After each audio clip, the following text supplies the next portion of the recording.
Acting Chair, had today's motion been motivated by the Speaker's decision to refuse the secret ballot during last year's voting on the Pala Independent Panel report, it would have received much more support. Now, the ACDP was one of many parties that wrote to the Speaker to request her to reconsider her decision not to allow a secret vote, and this in view of the threats to ANC MPs. The sad result of this subsequent vote is that the impeachment process will go no further than the first step unless a court of review decides otherwise.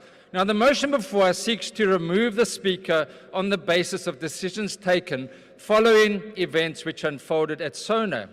And in a new level of disruption, the stage was stormed. The intention was unknown and required the urgent intervention of parliamentary and other security agencies. Now, Joint Rule 11.1a says presiding officers must maintain and preserve the order and proper decorum of the House and uphold the dignity. Rule 2b2 says members must comply with rulings made by the presiding officers. Chairperson, South Africans are bone weary of the disruptions in Parliament. They want to hear the solutions to the challenges facing the nation. They wanted to hear what the President had to say. Now, the rules don't make provision for an eventuality of MPs storming the stage. That is because the Powers and Privileges Act cover this, as pointed out by other speakers. Section 4, when there is an immediate danger to the life or safety of any person or damage to any property, members of the security forces may, without obtaining permission, enter upon and take action in the precinct. They were allowed to do that.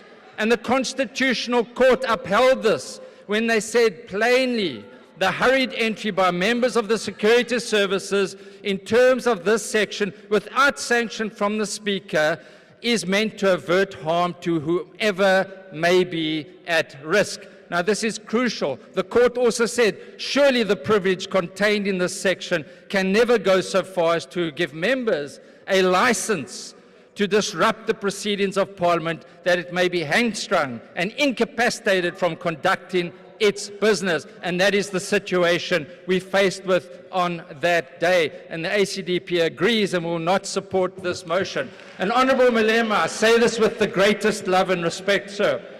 You are not in charge. There is a God in heaven, and He rules in the affairs of men. He is sovereign and is in charge. And remember, sir, my dear brother, the fear of the Lord is the beginning of wisdom. Malabongwe, Egamalan Kosi, praise the name of the Lord. Amen.